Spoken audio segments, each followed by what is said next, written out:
special MC for you tonight. You might say he ruins everything. He's got a new special coming out September 18th. Please give it up for Adam Conover. And yeah, absolutely.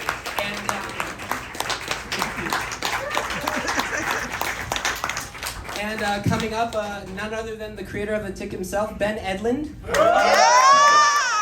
voice of the Tick, Townsend Coleman. And writer of the Tick, creator of the Venture Brothers, McCulloch, or Jackson.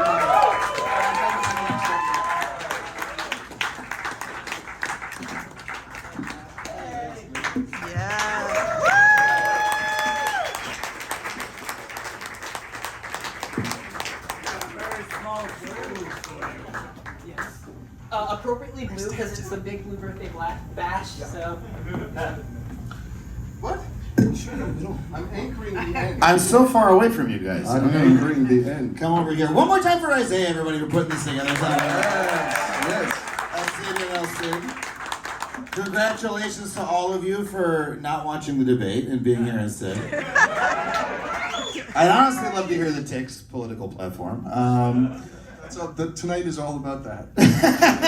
Well, Americans are worried about the economy, so very excited to be here on the 30th anniversary. I'm pretty sure I watched this premiere episode as an 11-year-old the day it premiered, literally 30 years ago, because I watched Fox Kids every fucking Saturday. Yes. And I was up on the New Year's shows. The cool kids watched Fox. Yeah, Fox was the cooler network. Yeah. They had X-Men. They had a bunch of great stuff. Yeah. Were we on before or after X-Men? I don't Oh remember. God, I think after it was late in the block. Who's this? Hi, kids. This is Townsend Coleman, the voice of the Tick. I was wondering what you were all doing here. Wow, you could just do that. That's so cool. It just comes out of your face. Incredible. Well, let me start here. I mean, watching this show, I'm still blown away by it. There's nothing like it in kids TV today. The animation is gorgeous. The writing is hilarious. It's like edgy. It's adult. It respects the intelligence of its audience. What do you credit that, being able to make a show like this? Like, what was it that allowed it to even happen in the first place? I mean, there were a lot of things that had to they fell into place in a really remarkable way. It happened to start with Sunbow Entertainment, which was a production company that made animated commercials for Hasbro, basically. Transformers, G.I. Joe, all of those sort of cartoon commercials. But they wanted to do something else, and we had walked in. I was trying to sell it for quite some time in the early 90s. And they wanted to do something else other than this. So it started with a sort of a subversive current running through the halls of this sort of one place. They kind of connected with me and the Tick as a comic book, and then connected me with Richard Liebman Smith, who is the co-writer on all the episodes that I wrote at that time. Amazing writer and weird, but they made a lot of weird decisions. Like Richard Liebman Smith was the editor of a psychology magazine and mostly wrote Shouts and Murmurs in New Yorker and like funny articles in Playboy.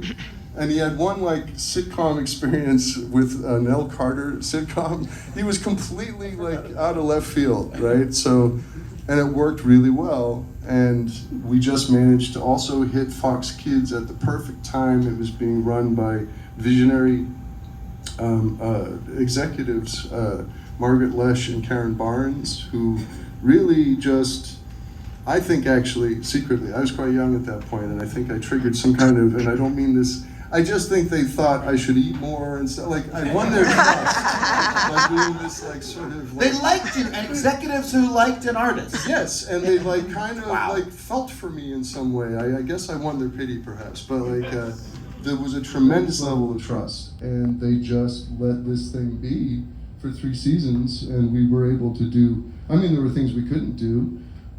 Some of them seemed absurd. Some of the watching it now, we're like, oh, we can't do bombs, right? Oh no, that would never happen. Or That would not fly now. Bipolar bear. Bipolar bear. Adulting. This is on this Saturday fucking morning. This is crazy. Also, we have Who's gonna talk about bipolar? Yes. This is you're not on after The Simpsons. You're on in the morning. No. Although by the time we were at our end, it was simulcast by a delay of a week. It would come on Saturday morning, and the next week it would air at 7:30 on Comedy Central. And it did that for years. Comedy Central wanted to actually continue it when the Tick got canceled on Fox. Wait, why didn't we do that? Fox was, I think, I done really with us. needed to They, keep that job. they were done. They were. I don't know why.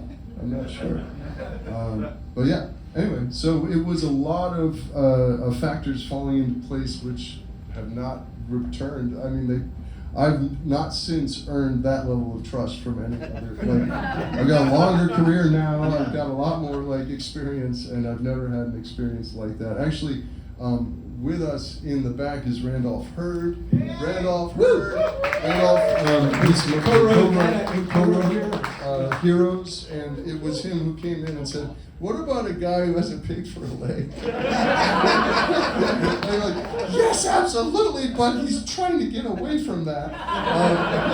It's so funny. That's like an Adult Swim joke. That's what I would associate that kind of joke with. Yeah, you know? It's so ahead of its time. Right. And again, I saw this when I was 11, and so it really influenced me as a comedy writer. Yeah. So many of the things you guys did on that show. I mean, just the changing the moon every couple episodes, and having that persist. Yes. Literally, just want to share this with you guys. My friend Raphael created the show BoJack Horseman. Oh, yeah. And the Hollywood sign joke from that show, we used to talk as beginning comedy writers about how much we loved that joke. Oh, and then when he did BoJack a couple years later, I was like, this is the Tick's influence. So, anyway, I'm sorry, I'm going on too long. How did you two get involved? What was your first moment getting involved with the show?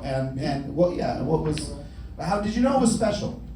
Oh, yeah, I mean, obviously, but it was also, I was still in college. I wrote a Tick spin-off comic, and so that's how we met at a comic convention. He asked me to do that. And then, I was in college when he was like, hey, we need 7 more episodes. You want to write one? I was like, okay. So that was just amazing, because my rent was $175, so I got paid to write an animation script, which is nuts at the time. I could live off it for a year. Yeah. And so it was special to me. But it was my first professional experience, so it kind of spoiled me, because it's like, oh, so you go write with your friends and you stay up all night and you smoke and you make dumb jokes.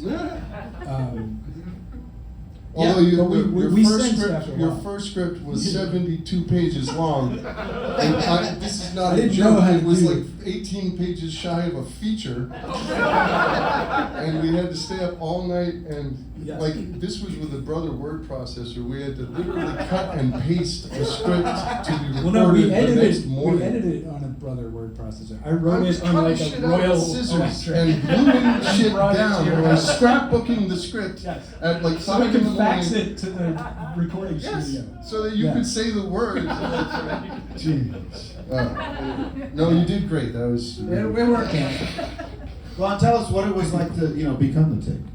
How did that happen? Oh my gosh! Well, I just auditioned for it like everybody else in town at the time, and and when I read the sides for the audition, I was like, wow, this is great. You get to do a lot in this. Yeah, and boy, I wanted to get it so bad, and I didn't get it Initially. initially. Yeah. No, You wanna- initially, you wanna- this is so sad. Because I blame, who do I blame? I blame Howie Mandel.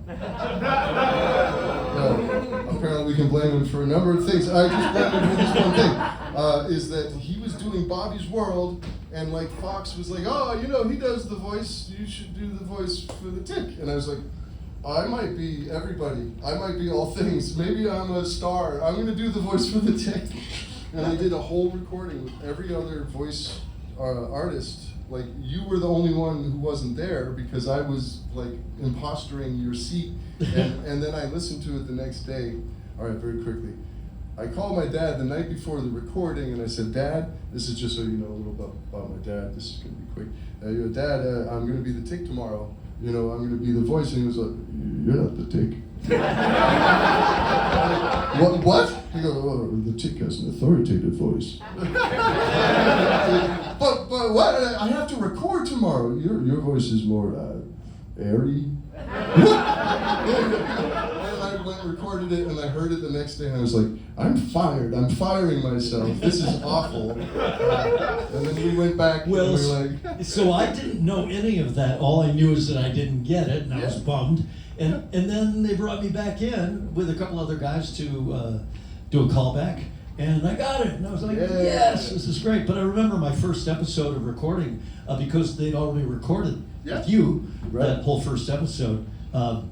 All I had to do was my lines with Arthur. And Arthur on that first season, of course, was Mickey Dolenz. And I mean, when I met him that day, I was like 12 years old again, and just so, fangirling over this.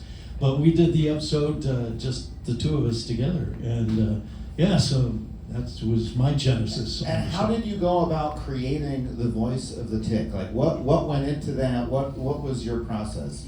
Yeah, I mean, it was the kind of thing where I just looked at him, but it was the words. I mean, the guy, what you guys came up with these words, and I'm not a writer at all, and so I was thinking, okay, I get it that this guy is big and he's not dumb, but he's simple.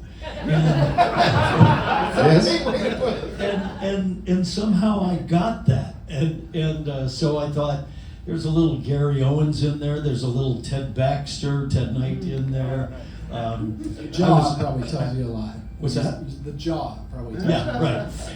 And back in high school, I was a big fan of a group called the Firesign Theater. Yeah. And so Phil who ended up on the show, the entire group. And that was huge for me in the season that we did that. Because Phil Austin did a character called Nick Danger, and so there was a little Nick Danger in there.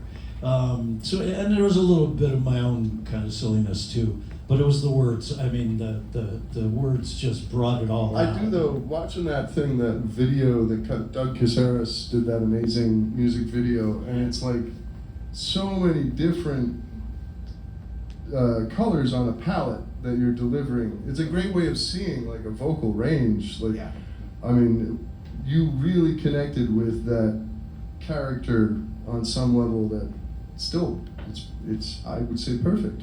What is your Wow. Well, thanks. What is your favorite Tick line, and can you do it for us? We saw it tonight. So Jim Cummings did the voice of Barry. So you can just imagine Winnie the Pooh. Is he here? Is Jim Cummings here? I don't think Jimmy's here. I thought he might. He had said he might show up, but anyway, when he comes busting in and he says, "Who's the jerk who calls himself the Tick?" "I am that jerk. Who wants to know?" But then when he says, "Yeah, well, don't count your weasels before they pop, Dink."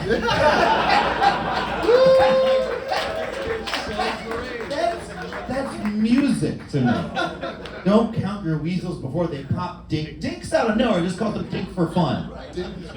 So tell me about the writing process. How did you guys in terms of punching up a line like that? Where does? Tell me more about it.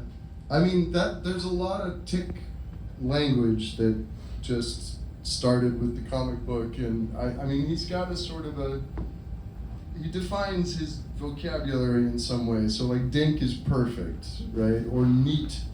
He says neat way more than anyone says. He says a lot of words. Yeah, that. Either it's a giant vocabulary for no reason, like he's got a tremendous vocabulary, but no power to use it. He's completely messing up everything. It's all child with a dictionary. Yes, yeah. The words are properly defined, but still the content is bizarre. Anyway, we used to leave the end speeches for last, right? That was a high they pressure. They literally come last, but that there was a to the end speech. Yeah, because it was like this sort of end somersault of Tick language that was, especially we decided to create a spotlight at the end, and that created its own pressure. So that was its own thing to sort of turn in at the very last moment of some all-nighter, and you're like, oh yeah, I have to write this very important thing. Yeah, I mean, I love how as a kid watching it. This by the way is the first version of the Tick I ever experienced, and I still think is the definitive one in my mind. Do we agree? Is this the definitive Tick? All respect to Patrick Warburton, but you know. I mean, it's had a lot. I mean, 3 adaptations of it beyond just the comic is an incredible record. But I remember getting the comic in like this big yellow omnibus, and it opens with the Tick in an insane asylum. Yeah. And he escapes from an insane asylum, and that's the only origin story he gets. Here he doesn't even have that. In your minds, what is his deal? Where is he from? You know? Is he insane? Watching this again, I realized, first of all, what was going on? Who starts their show with begin? What was I thinking? That was such a cool thing in my mind. I storyboarded begin in the storyboard, and like I remember coloring all the black around the white lettering of begin because this is very important. And then there's like a talk show segment from nowhere, and then what was happening? Like it was total chaos, right? I imagine that was like a hodgepodge of network notes in like the 20th draft. Yes, it just kept getting. Because you couldn't do it in Insane Asylum, or because you cut out So many things pages happened. of an old thing that you never wanted to see. There was a main title sequence that was animated, that was going to be animated, that was crazy. I think it's much better to have cuts from the show, but yeah, there were things that sort of, it happened. It was, I know why. The first cut, I was cutting things so to the bone because of faulty animation or whatever that we ended up getting down to like 16 minutes. That's too short. You know that. It's too short. So you can't, they won't take it. They need more. So like we needed there were things added on, including this insane. So you add the talk show segment because that's pretty easy to animate. Sure. You write a little. It's not connected to anything else. Just some funny business for the Tick to do. Right, but I see how it works. That's works. But then you're going like, "Hi, kids." You're like, "Hi, kids. This is like the Dick Cavett show. Come on!" It's just insanity. I mean, talk about the amount of adult humor in the show, which to me was like very typical of the time. You like Animaniacs and Freakazoid and shows like that. They also had a lot of adult humor. But you guys, I mean, like Deflator Mouse is an opera reference. Like, are you getting no pushback from the network about like that's gotta be Richard, right? This is on Saturday mornings, guys? You know? Yeah, I mean, there was always some pushback on certain things, not from Deflator Mouse. I think people were just having fun. Like even those folks, the executives, people at Sunbow, I think we were a sort of collective creative outlet. Oddly, for those folks who really like Deflator Mouse, I know what that means. And then they go, yeah. But like. We would mostly get pushed back on just our attempts to kind of push that edge of violence or like subversion too far. Nobody told us to make it a kid show. They just told us where the limit was. Yeah. Because we would want to go darker sometimes. I'm kind of glad we did because the it was great thing to have found the a great limits. heart in the end that you brought to like the Amazon one especially too. But, that's true. Yeah, I we think were like in our mid-20s and just trying to be like snarky and weird. But the network's BS&P kind of stripped the angry young man out of us, which helps it date, I think, much better than if we were like able to really have like our, internal sort of like, it was just a really great synchronicity. But some of the weirdest things happen on this show. Like from one of those promos, and by the way, didn't this make you miss promos? Remember when that was so fun. They would make a fun little like promo for the show and have you like sing or whatever, and like, oh my god, I miss those days so much. Or planning your Saturday morning out to watch which things you were going to watch. Yeah. Promos getting you heated up. And, it was great. And then thered be like, we can't go down the nostalgia wormhole. What I was reminded of, there was a little clip of the Tick without any arms. And it brought me back to that episode, which I have not seen in 30 years, of like Tick losing his arms. And that is such an upsetting, that's body horror, man. Yes. That one took us 3 seasons to get, because they were going like, no, that's body horror, you're going to freak out little kids. And we're like, no, it's going to be perfectly clean. It's going to be no body horror, he's glue all the way through. It's not going to be a problem. No bones, it's just not like a steak.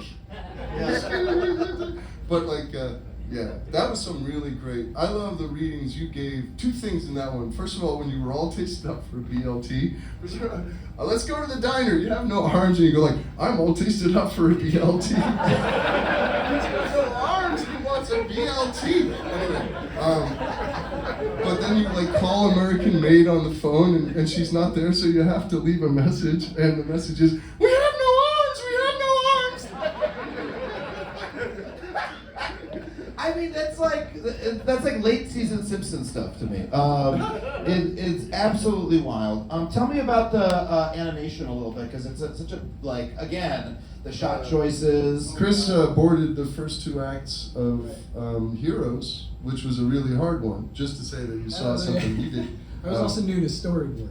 Yeah, and we gave you the hardest thing, which the hardest is one, and I went, give me 2 of them. make Spinal Tap. I know he was. This $175 rent was just killing him, man. Hell, they sell ephedrine at 7-Eleven. I can stay up and do this. I need so many things. Truckers love it. That's a '90s reference. It doesn't matter. Yeah. So yeah, tell us about the boarding. I mean, the creativity of it. We were in New York writing it, and it was produced out here at a different production house. Graz And Entertainment. we would come out and visit them once in a while, but we didn't know a ton about. We No. didn't see most of the. Most of that was in the hands sausage of Art Vitello and Hank Tucker, the director, kind of showrunner guys, and I would come out and do a lot of things. I came out more than you did. Yeah.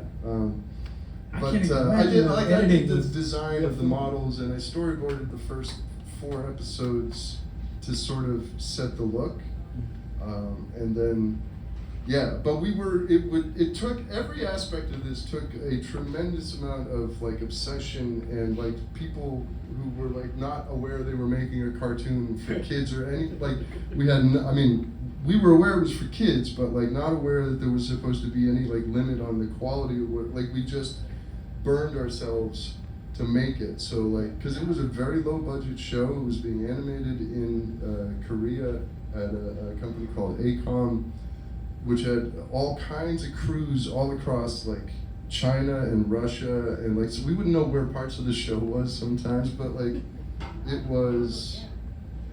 it took that level of dedication on the part of a lot of the people involved, like everybody, to sort of up the quality as a sort of just personal choice, like, because we were not paying for it. We were a little shitty about it as writers.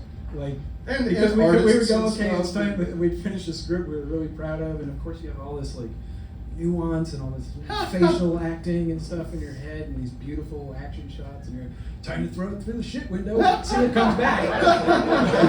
Yeah, that was not fair. That was not fair. Disrespect it. It's No, a hard. and they did great It's work. a lot of work. Oh, yeah. Having made more cartoons after that, it's a lot of work, and to Yeah. do that crap on film with cells back then. I looked at the and first cut on a magnetic moviola. tape, probably. I don't know. I can't even Yeah. imagine what that was like. You Like watched the it first on a cut- moviola. I looked Yeah. at the first rough, I remember that.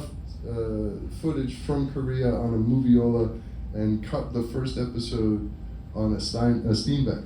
Wow. That's how far back we're talking. And it's both magical and heartbreaking. It's like, oh my god, it's alive, and that looks good, and then, Yeah. oh, Jesus. Oh, what's that? I had the Oh. weirdest dream before the footage came back. I was so obsessed, and I wasn't having much of a life at that point. I was just living this. And I had this dream that it came back, the footage, and I was watching it with everybody, and the tick was a little blue duck. And I was going like, this is wrong. I was going, he's blue, he's fine. I go like, this is a blue duck.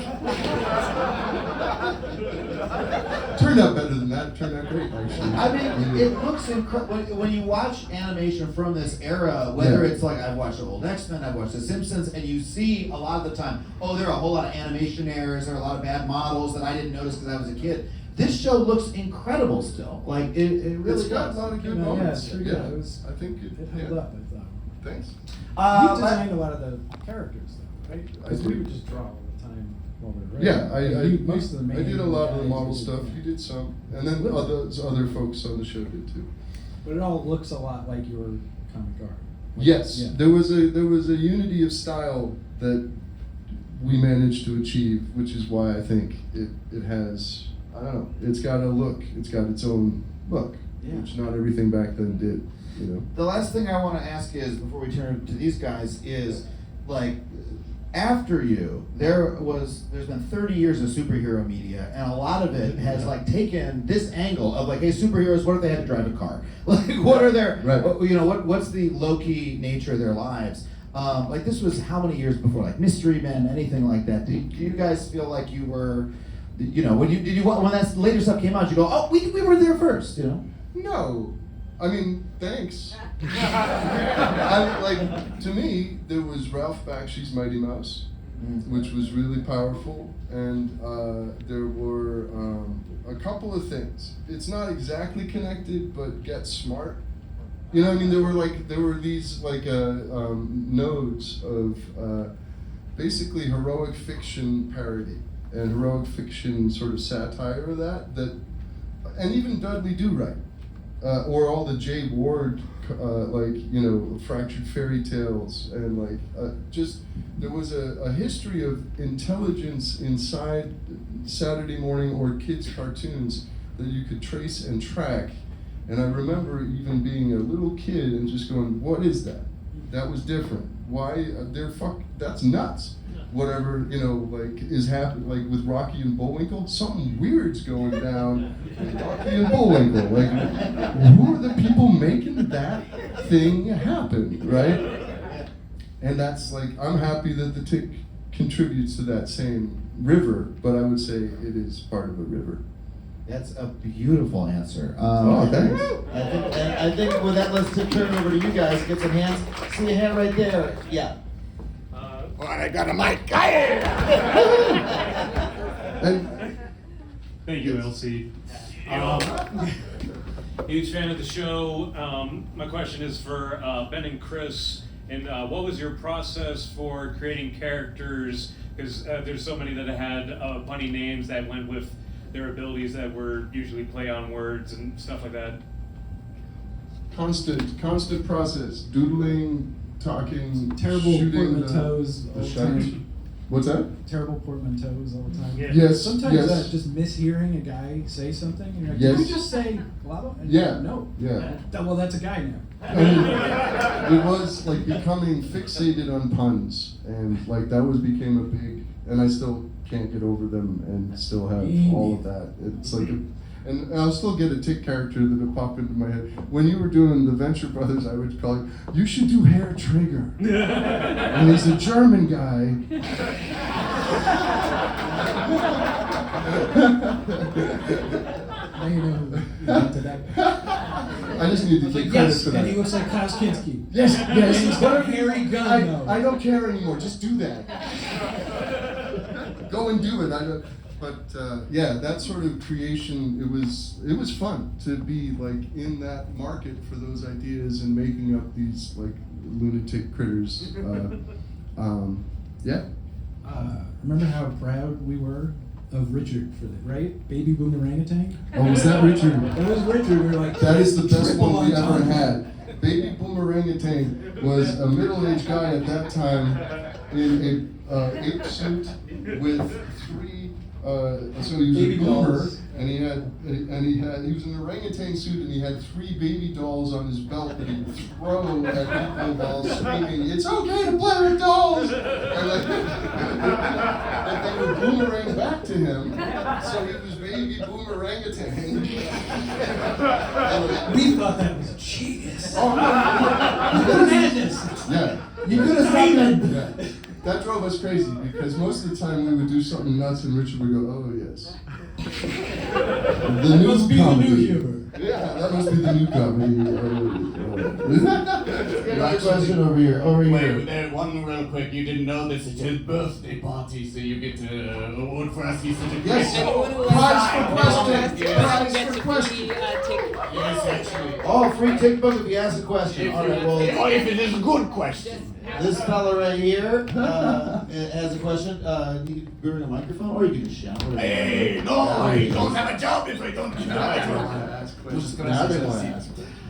So my question would just be, in the booth, how much was ad-libbed and what actually went into the show regarding ad-libs? Yeah, there was a lot of ad-libbing going on. Let me tell you, when you got Rob Paulson and Jess Harnell and Maurice LaMarche and Jim Cummings. And Those guys all can't these- shut up. Oh man, these Yeah. recording sessions were just off the hook, and I mean, I would just sit back and watch. It was like the most hilarious show, just watching these guys go on and on and on. So yeah, there's a lot of ad-libbing for sure. I guess I don't know how much of it snuck through. I guess Maybe some of it, A fair amount. but some of it, yeah. I don't recall a specific ad lib that comes to mind, but I remember one. Yeah, That cracked good, me. I think good. it was Deflator Mouse, and he's just sitting there doing nothing. He just goes, oh yeah, that was perfect. Well, that's amazing to me. Even when we saw in the pilot, this was something we were very intent on, or I was initially, which is like moments of baffling silence on a Saturday morning cartoon. So you see them like dipping their tea for like way too long, and I'd be like, do it longer, because we could like do you could kind of run the animation in the cycle. So he's like,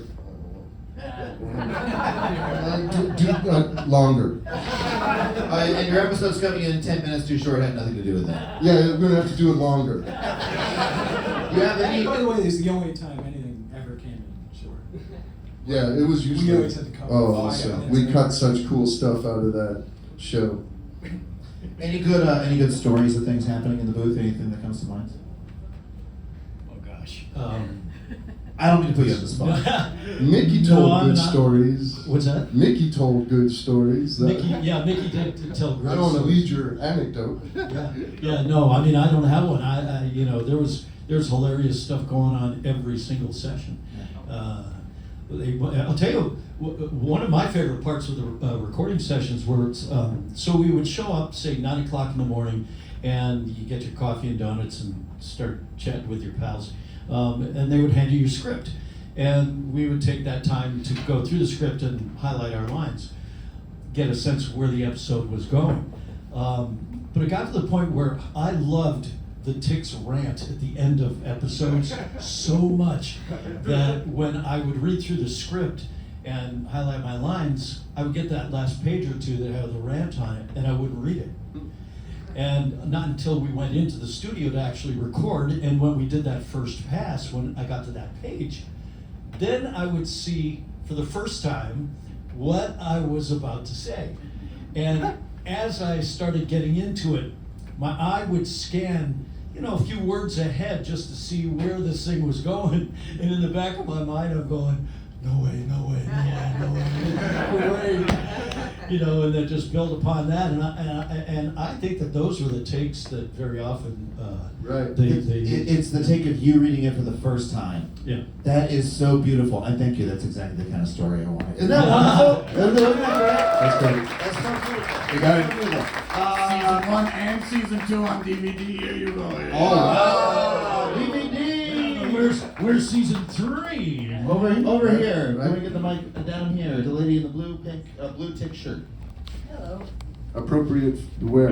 Yes. I thought I'd, be the only one.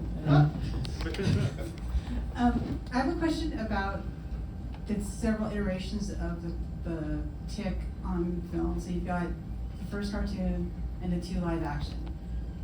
Do you think you'll ever do another one, and would it be animated? Would you think you would try to do that? Come full circle. I hired you on the last live action. Don't worry That's about right. it. That's right. It's possible. Yeah. I don't have an explanation for why this has happened as many times as it's happened. It's just The sort tick of, always comes back. the tick comes back. There's a cyclical nature to this critter, and I think that it's not unlikely that it would happen again. I wanted the last version to be a cartoon. I actually went into Sony and I was like, this is the time to do a cartoon. And they, for some reason, and I find this interesting, they were like, no, we want to do this as a very, very expensive live action. And you don't know how expensive it will be. I will make it extra expensive because of this meeting. It's going to be twice, it's going to cost you a lot.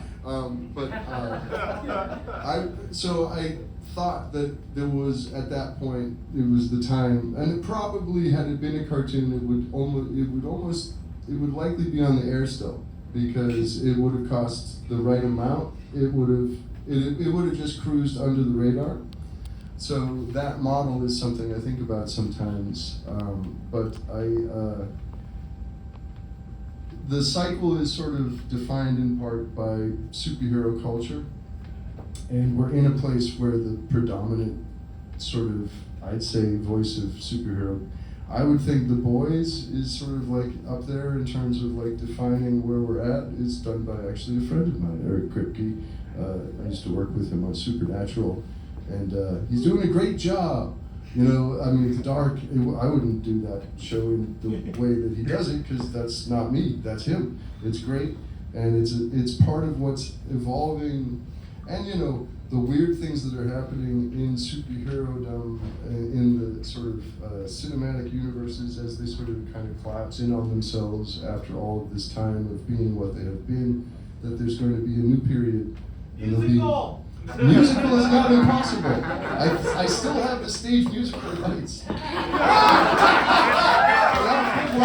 That's right. The Tick's coming to Broadway, baby. We're doing the jukebox musical starring Nathan Lane. Turn off and turn on the dark. Let's get another question. That was a beautiful answer. Funko Pop. Funko It's Pop. a Funko Pop. Let's get someone Thank in you the for the back. question. Let's get this man right here. I'm trying to be equal opportunity. Or were you pointing at Talking your? about the blue monkey? Okay. Is that what you're? Who had that? Who had their hand up? We have two people there. Okay. Yes. That guy's in a whole tick thing. I'm The just whole wondering, Tick guy. y'all talked about Mickey Dolenz a little bit. I was wondering more about, like, if you had any anecdotes about Mickey Dolenz, or if you met any of the other monkeys. I'd love to know about that. We got a Monkeys fan. Did he ever bring the other monkeys to the studio to just hang? Just Mickey. I remember him telling you, or you telling me about him telling you about hanging out with the Beatles, like as the monkeys. And he was like he had anecdotes that come from like the most incredible era of like musical history, and it's hard to, you probably know, but not everyone really understands that the monkeys were right there in the midst of all of like the late 60s cultural revolution, and Mickey's, I just remember him talking about being at a pool party with the Beatles, and I'm like, yeah, this is really cool.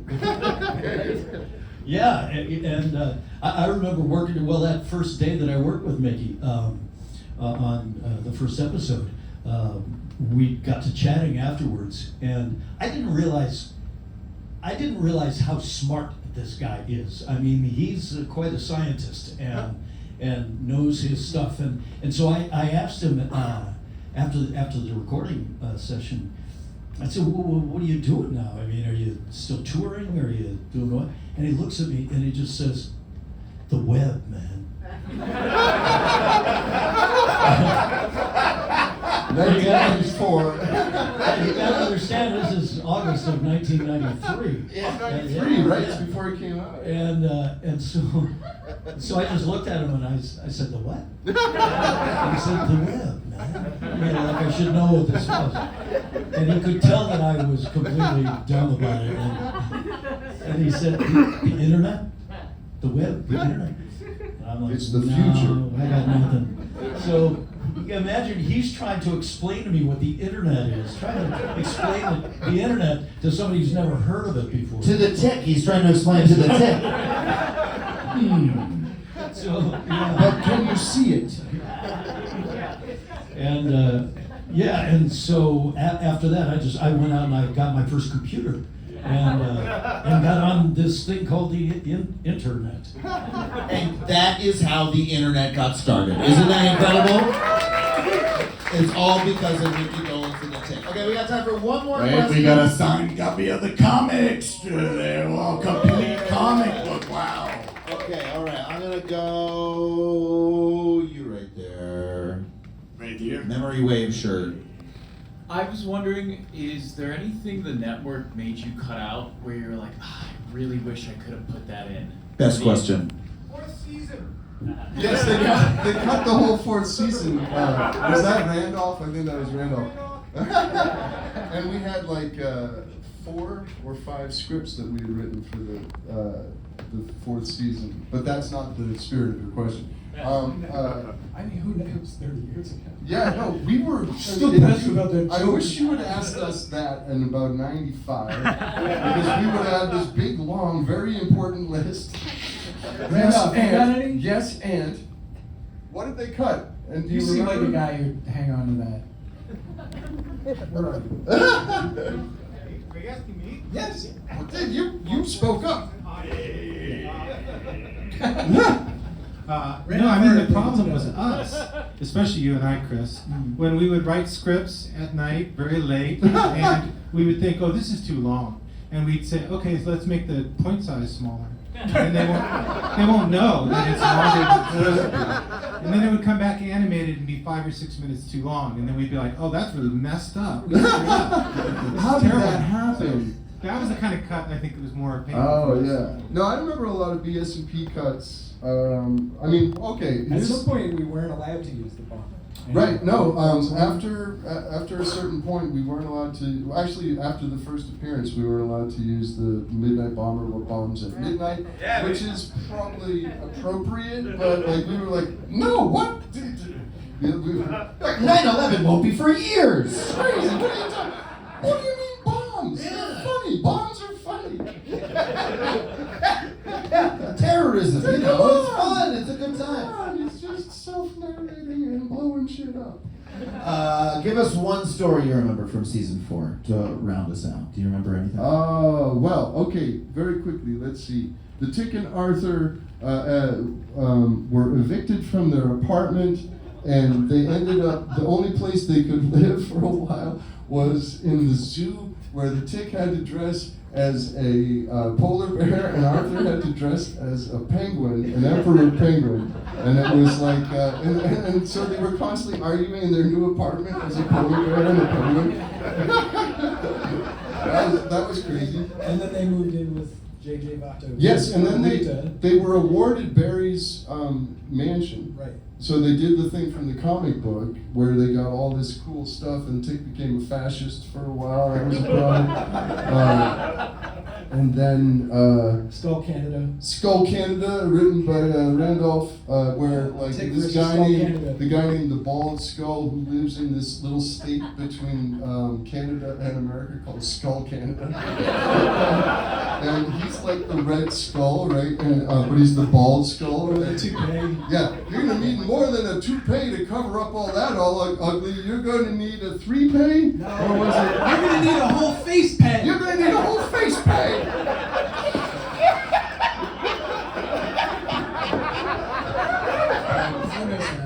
Oh, that was a good one. And then Crazy Hat Fad, where all of these jellyfish from outer space landed on everyone's heads and started mind controlling them. But then it also inspired this hat fad. Or it And was that's thought- when it was Speak, thought to be a Speak hat the fad, dog yeah.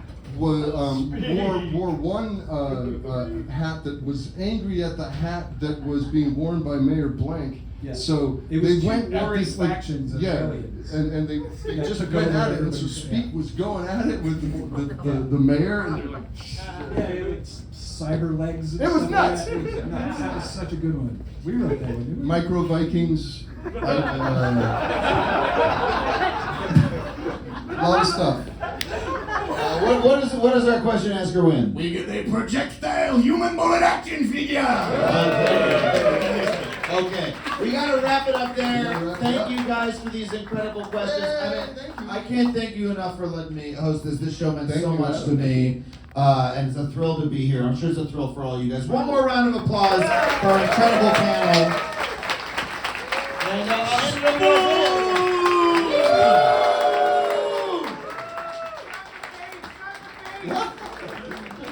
One more round of applause. Thank for you, Adam and also Conover.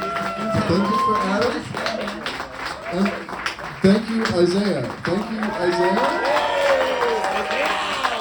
Thank you. Eli 5 Stone was also very involved in making this happen. Thank you, Eli 5 Stone. Shout out to Eli, who you will see coming up next. you guys so much, seriously. Yeah. A lot. Thank you, man.